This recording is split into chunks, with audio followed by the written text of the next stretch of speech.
Apa reaksi keluarga semua? Menjauh mereka. Apa yang dialami dengan keluarga? Tantangan apa yang dialami? Pokoknya harus ceraikan anaknya. Istri saya harus ceraikan, tinggalkan. Namanya orang Arab kan, Turki, mereka kan dari Gorontalo, istri saya kan. Istri orang Gorontalo. Gorontalo fanatik mereka, pada Muhammad ya, pada Muhammad. Jadi harus cerai gitu ya? Harus cerai. Kalau dia katakan sama saya, kalau kamu coba-coba meninggalkan keyakinan, kau tinggalkan dari Islam, harus tinggalkan semua, tolak harta semua.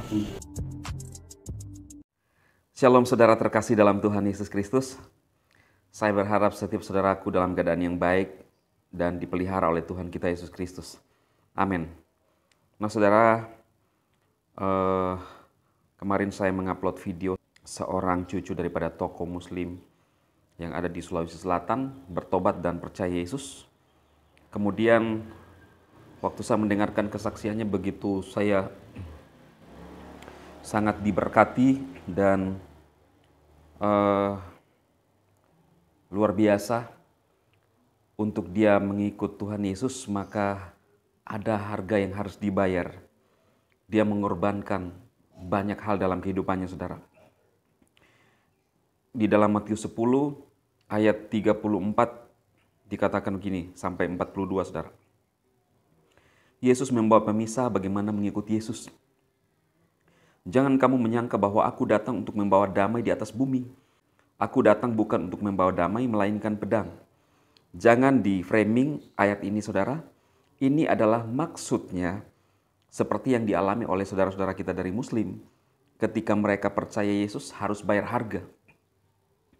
Terpisah dari keluarga, terpisah dari istri. Dan itulah yang dialami oleh Bapak Tahir, saudara. Terpisah dari istrinya karena desakan keluarga dari istrinya sendiri. Sehingga harus meninggalkan semuanya demi untuk percaya Yesus. Ayat 35, sebab aku datang untuk memisahkan orang dari ayahnya, anak perempuan dari ibunya, menantu perempuan dari ibu mertuanya, dan musuh orang ialah orang-orang seisi rumahnya. Barang siapa mengasihi bapa atau ibunya lebih daripada aku, ia tidak layak bagiku. Dan barang siapa mengasihi anak-anaknya laki-laki atau perempuan lebih daripada aku, ia tidak layak bagiku. Barang siapa tidak memikul salibnya dan mengikut aku, ia tidak layak bagiku. Dan seterusnya, saudaraku. Kalau saudara lihat daripada pasal ini dalam Matius pasal 10, saudara akan mengerti bagaimana kita harus bayar harga untuk mengikut Tuhan Yesus.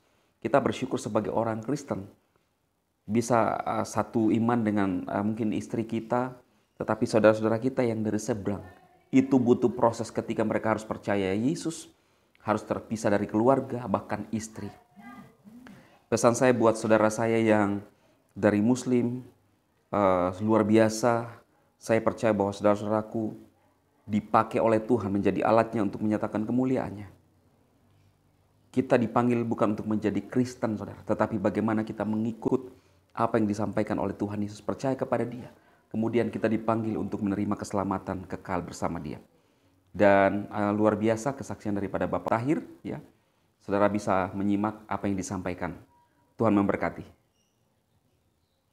Bagaimana dengan keluarga? Mereka ibadah bagaimana ketatan? Setelah saya menerima Tuhan Yesus, itu prosesnya itu sangat tidak serta-merta. Bagaimana Om bisa percaya dengan Tuhan Yesus? Setelah saya kembali dari Pakistan, kan saya seorang dosen juga, bahkan saya guru ngaji, itu di Manado, di Bitung, dan dari Bitung sampai ke Wenenet dari Air Madidir, itu saya guru ngaji di Pasar Tua Bitung Manado itu, waktunya Pak Hamilton dulu. Di situ saya mengaji anak-anak semuanya di Pasar Tua itu. Pada waktu mereka mau datang KKR Diana Nasution, Utari Kumahua, Desi Arisandi, Minggu Tahi, itu mereka saya batalkan, nggak boleh KKR di situ.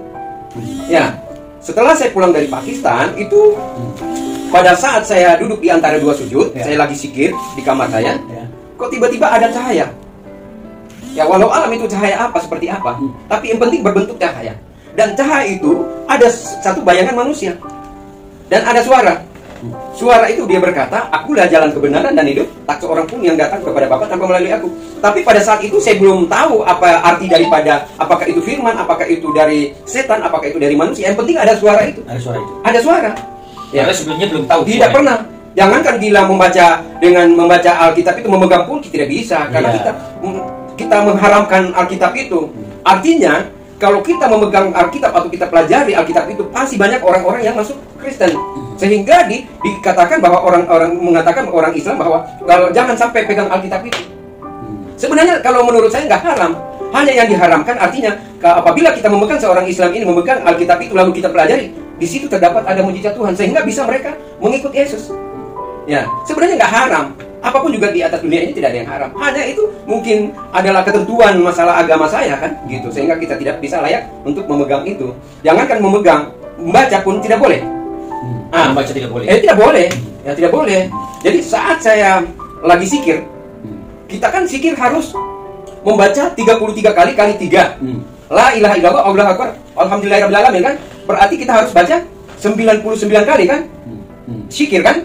Ya. Apa sebabnya kita zikir? Kan kita ini kan masing-masing mencari keselamatan dengan cara kita kan, apakah itu lewat zakat atau fitrah, berbuat baik. Tetapi menurut Alkitab, walaupun kita sudah berbuat baik, itu bukan satu jaminan kita harus masuk surga. Itu menurut Alkitab ya? Ya, menurut Alkitab. Oke, tunggu dulu. Kita masih seputar masa lalu. Apa reaksi keluarga semua? Menjauh mereka. Apa yang dialami dengan keluarga? Tantangan apa yang dihadapi? Pokoknya harus ceraikan anaknya. Istri saya harus ceraikan, tinggalkan. Namanya orang Arab kan, Turki, mereka kan dari Gorontalo, istri saya kan. Istri orang Gorontalo. Gorontalo fanatik mereka, pada Muhammad ya, pada Muhammad. Jadi harus cerai gitu ya? Harus cerai. Kalau dia katakan sama saya, kalau kamu coba-coba meninggalkan keyakinan, kau tinggalkan dari Islam, harus tinggalkan semua, tolak harta semua. Ya, harus tolak keluarga semua. Harus kamu tinggalkan keluar dari sini. Ya saya bilang, silakan.